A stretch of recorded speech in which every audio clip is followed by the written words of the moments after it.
विभज्यवाद YouTube channel में आपका स्वागत है।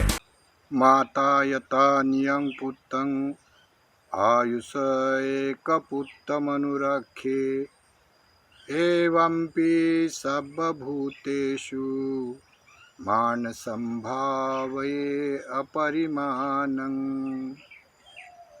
सबे संखारा दुःखाति यदा पय्याय पश्यति अतन्निभिन्तन्ति दुःखे एषमग्गो विशुद्धिया।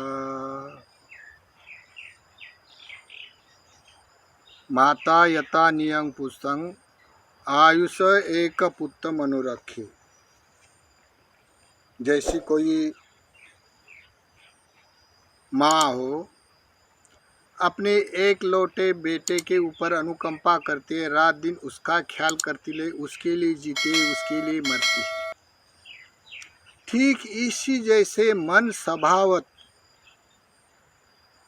जो कोई सभी लोगों के सभी सत्वों के साथ मैत्री भाव से विहार करता है, ब्रह्म विहार से विहार करता है। माता यथा नियं पुत्तं आयुष एक पुत्तम अनुरखे एवंपि सर्वभूतेषु मान संभावये परिमाण। जो कोई ऐसे मैत्री भाव से विहार करता है तो वो सभी सत्व मैतंच सब लोग मैत्री भाव से करुणा करके उपकार करने के लिए वो विहार करता है अपने पुत्र के समान। जैसे राजा हो, बोधिसत्व हो, परोपकारी मनुष्य हो, परमार्थिक धर्म करने वाले मनुष्य, ये सब लोग पुण्य कर्म करने हेतु कार्य करते हैं लोगों के हित और सुख के लिए। तो लोकति धर्म में तो इतिहास होता है, न जाने कितने कितने जन्मों में अपने बोधिसत्व अपनी पारमी पूर्ण करने के लिए न जाने कौन से जीव जीवाणु के ऊपर अनुकंपा करते रहते हैं। इतिहास देखना पड़ेगा। इतिहास में जो लोग इतिहास नहीं जानता है तो इतिहास निर्माण नहीं कर सकते हैं। बोधिसत्व लोकोत्तरी धर्म बोधि धर्म ये संसार का एक न्याय होता है। अगर बोधि धर्म ना संसार में तो ला नहीं बन सकता है, न्याय नहीं दे सकता है कोई लोग। इसी कारण बोधिया धम्मं देशेसी, जो बोधि धर्म देने वाले जो लोग होते हैं बोधिसत्व, ये हमेशा अनुकंपा करते हैं लोगों के ऊपर। जैसे राजा के रूप में, धर्म सम्यक संबुद्ध के रूप में, बोधिसत्व के रूप में वो अनुकंपा करते रहते, लोक और हित सुख के लिए जीते हैं। ऐसा इतिहास पूर्व भी दिखाई देता है, अभी भी वर्तमान में देख रहे हैं। तो जैसे उपमा देकर जल्दी समझ में आता है। जैसे एक बार की बात है, एक राजा नगर में, उनके क्षेत्र में बहुत अकाल गिरा था। अकाल गिरने के कारण सभी जितने भी नदियां है, तालाब है, सब सूख रहे। सूखने के कारण पंछी के लिए पीने के लिए पानी नहीं, जानवरों के लिए पीने के लिए पानी नहीं, मनुष्य के लिए व्यवहार करने के लिए पानी नहीं है। इसी कारण सब दुनिया बेबस है। तो वो राजा को रात रात में दिन दिन में विचार करता है, नींद नहीं आता है। उसके घर में तो पानी है, लेकिन वो विचार किस लिए करता है? सभी जीव सत्व के ऊपर अनुकंपा करने का उसका मन है, उसका चित्त है। ये सभी में नहीं होता, कोई कोई ऐसे सत्व होते हैं और इसी कारण इतिहास बनता है। जैसे कोई फिल्म का हीरो होता है और हीरो परोपकारी होता है, ठीक इसी संसार में भी बोधिसत्व होते, परोपकारी होते। अगर ये ना हो तो संसार के इतिहास नहीं बनता है। तो फिर क्या हो गया? वो राजा ऐसा अपना वाला उदास होकर घूमने को निकला सवेरे 4 बजे। उनके साथ उसका पिए भी था। पिए था तो वो एक तालाब के नज़दीक गए। जाने के बाद तालाब का पानी सूख गया, लेकिन थोड़ा थोड़ा पानी था। तो थोड़े थोड़े पानी में जीव जीवाणु तड़प रहे हैं पानी बगैर। मछलियाँ, झींगे, झुरड़, जो भी पानी के सत्व होते छोटे मोटे, वो सब तड़प रहे। तड़पने के बाद पानी के पास सुअर भी कीचड़ में घुस घुस कर रहने लग गए थे, क्योंकि उसको कीचड़ भी नहीं था, वही तालाब पानी पीने का था। फिर क्या हो गया, वो राजा के मन में दुख हुआ। उसके मन में आंसू आ गए। आंसू आने से वो विचार करता है और बोलता है अब हम क्या कर सकता है। तो उसका पेय बोलता है हम कुछ तो यत्न प्रयत्न कर सकेंगे। तो उन्होंने बोला क्या करना है। तो देखो हम लोग क्या करेगा, उसको पकड़ेंगे, पकड़कर उसके ड्राप में डालकर कोई ऐसा टिफिन बनाकर हम लोग वन में जो बड़ा तालाब है उसमें लेके जाके उसका डाल देंगे। तो उसका जीव बचने का हमको पुण्य होगा और हमारा कर्म भी बनेगा और ये भी बच जाएंगे। तो उनके मन में बड़ा हर्ष हो गया वो सुनते। उसने ऐसा किया। फिर वो राजा और नगर के कुछ लोगों को, धार्मिक लोगों को, अच्छे लोगों को जमा करके सब जानवर को पकड़ा और पकड़ने के बाद बोलता है पानी सूखने के बाद ये सूअर भी मर जाएंगे, चलो ये सूअर को भी बांध दो रस्सी से और उसको वो तालाब में छोड़ देंगे। फिर क्या हो गया, वो गाँव वाले लोगों ने अपने एक दूसरे को हेल्प करते हुए, मदद करते हुए वो लेके गया। लेके जाने के बाद वो राजा अपने हाथों से वो जीव जीवाणु, मछली, झींगे, खेकरे थे, उसको अपने हाथों से तालाब में छोड़ रहा है। देखो, जिसके मन में सत्व के प्रति करुणा होती है उसके मन में बचाने का कितना पुण्य लगता है, कितना सुख लगता है। लोग बोलता है समाधि समाधि, दूसरा कोई सिखाता है। समाधि कोई सिखाने का मतलब नहीं, जो पुण्य कर्म करता है उसी समय उसको समाधि के लिए आवर्जन समावर्जन हो जाता है, तब का तभी वो 5 ध्यान में भी चला जाता है। तो जिसकी स्टडी है, जो करता है उसको अनुभव होता है, जो करता है नहीं, जिसको पुण्य ही नहीं है तो उसको क्या मतलब होता है समाधि समझना। हाँ, समाधि ऐसे बोलता है लोग, आनापान दीर्घ करता है उसके काया में सुख लगता है उसको समाधि बोलता है, ये तो नकल होता है। लेकिन जो पुण्य कर्म परमार्थिक धर्म करता है उसका स्वभाव समाधि होता है। फिर क्या हो गया, राजा ने छोड़ा, उसको सुख लगा, बड़ा हर्ष लगा और राजा वापस आ गया, गांव के लोग भी वापस आ गए। दूसरे दिन राजा और ढूंढने को गया, कितने लेके गए हम और कोई बचा तो नहीं करके देखने के लिए उसका पिए और वो चला गया। देखते देखते क्या हो गया, वो कीचड़ में जो सूअर को लेके गए वही सूअर रात के रात वही कीचड़ में आ गए। अब देखो, तब राजा बोलता है अरे हम तो उसको तो छोड़ा था, लेकिन आए क्यों ये इतना अच्छा पानी छोड़कर क्यों आ गए। तो वो उसका प्रिय बोलता है राजा ये संस्कारों के कारण आया है। बोला ना सब्बे संखारा दुखाती, दुख कोई नहीं देता है, अपने किए हुए विचार, अपने किए हुए कायिक वाचिक संस्कार अपने को ही दुख देता है। जो संस्कार लोभ मूलक है, द्वेष मूलक है, मोह मूलक है, अज्ञान के है, मिथ्या दृष्टि के, वही दुख देते हैं हमको। अन्य अन्य जन्म में, अन्य अन्य जन्म से गुजरते गुजरते उसकी अज्ञानता के तौर पर अज्ञानता के लेप लगाते रहते हैं। ये संस्कारी धर्म है। तब राजा को समझाते हुए बोलते हैं ये संस्कार के कारण ये कीचड़ में रहना पसंद करता है। कीचड़ उसका आस्वाद भला समझते हैं क्योंकि उसके संस्कार है, ये उसके कायिक संस्कार है, उसके मानसिक संस्कार है, उसका दृष्टिकोण वैसा है। इसी कारण वो रात के रात ही वापिस आ गए। अब देखो, संस्कार के कारण ही मनुष्य गुलाम बनता है क्या नहीं बनता है। संस्कारों के कारण नशाधीन व्यसनाधीन होकर अपना सर्वनाश करता है क्या नहीं करता है। संस्कारों के कारण नाना तरह से जो वर्णवाद लिंग भेद करने के कारण लोगों का शोषण होता है क्या नहीं होता है। ये संस्कारों के कारण उच्च नीचा विषमता होती है क्या नहीं होती है। ये संस्कारों के कारण दूसरों का हक छीनकर अमीर होते हैं क्या नहीं होते हैं कोई लोग। ये संस्कारों के कारण अच्छे बुरे ख्याल होने के कारण दूसरा कोई नहीं दुख देता, अपने ही संस्कार अपने को सुख दुख देने वाले होते हैं। इसी कारण लोग संस्कारों के वशीभूत हो जाता है। जैसे सुअर संस्कारों के कारण उसको कीचड़ का संस्कार है, उसको गंदगी में रहना पसंद करता है, गंदगी में रहना उसका संस्कार है, उसका दृष्टिकोण है, उसकी मिथ्या दृष्टि है। वैसे ही ठीक ठीक कोई मनुष्य का स्वभाव ऐसा होता है, उसको भलाई नहीं ठीक लगता है, उसको अपना कल्याण और उत्कर्ष साधना नहीं आता है क्योंकि उसकी मिथ्या दृष्टि होती है। जैसे ये काल में जो लोग विषमता से पीड़ित, जातीयता विषमता से पीड़ित, गरीबी लाचारी से पीड़ित, ऐसे बहुत अधिक लोग जो बोधिसत्व अनुकंपा करने वाले होते हैं, तो बोधिसत्व को बड़ी करुणा आई क्योंकि वो उनका पक्ष होता है। बोधिसत्व उनको अनुकंपा आके सभी लोगों को अपने वाले क्रांति प्रति क्रांति करते, बड़ा संघर्ष करते हुए वो उन सभी लोगों को धर्म मार्ग में प्रतिष्ठित किया, धर्म क्रांति किया, अष्टांगिक मार्ग प्रदान किया। जो संस्कार दुख कारक है वो संस्कार दुख से बाहर निकलने के लिए अष्टांगिक मार्ग प्रदान किया। और त्रिविध शासन इस संसार में लोकत्रित धर्म, यहाँ कोई विषमता नहीं होती, यहाँ कोई जातीयता नहीं होती, यहाँ कोई लिंग भेद नहीं होता, यहाँ श्रमण सभ्यता होता है, यहाँ कर्म करने का यथाभूत ज्ञान दर्शन होता है। और ये अष्टांगिक मार्ग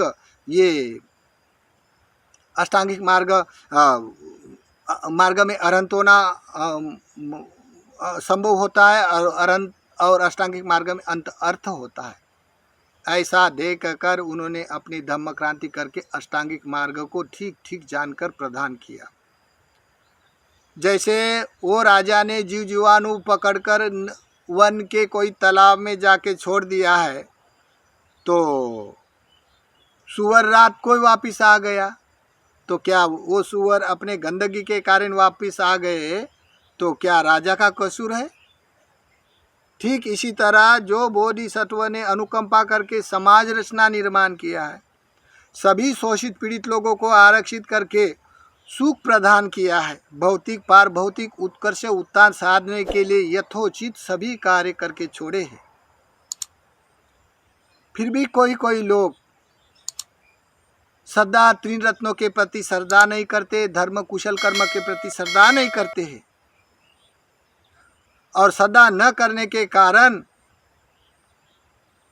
ये प्रचारक कोई ऐसे अधार्मिक लोग ऐसे बोलते हैं कि अष्टांगिक मार्ग में कोई पाप पुण्य नहीं होता है, कोई पुनर्जन्म नहीं होता है, कोई चार आर्य सत्य नहीं होता है, कोई भगवान नाम का कोई वस्तु नहीं होता है, ये साधु संतों को भजना, वैसा भिक्षु को भजना, ये तो मिथ्या दृष्टि ऐसे अवलोकन करता है। तो जिस बोधिसत्व ने अपने कल्याण हेतु मिथ्या दृष्टि मिथ्या संस्कारों को बाहर निकालने के लिए इतना यथार्थ प्रयत्न किया, फिर भी वो जैसे सुअर वापिस आ गए अपने वाले गंदगी के संस्कारों के उपादान के कारण, ठीक ऐसी यही समझ में आ जाता है ना, ऐसे ही मनुष्य होता है करके मनुष्य संस्कारों का गुलाम होता है कि ऐसे ही समझ में आता है ना।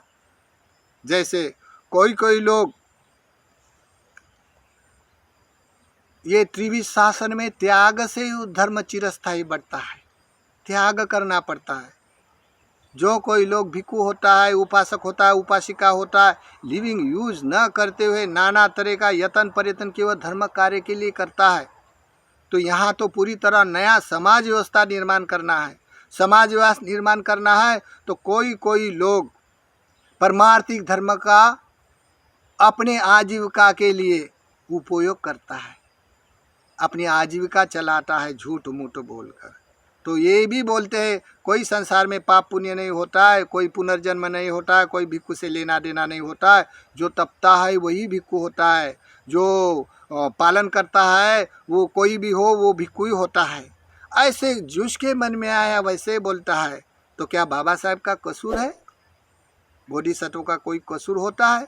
जैसे राजा का सुअर रात को वापिस आ गए तो कोई राजा का कसूर था?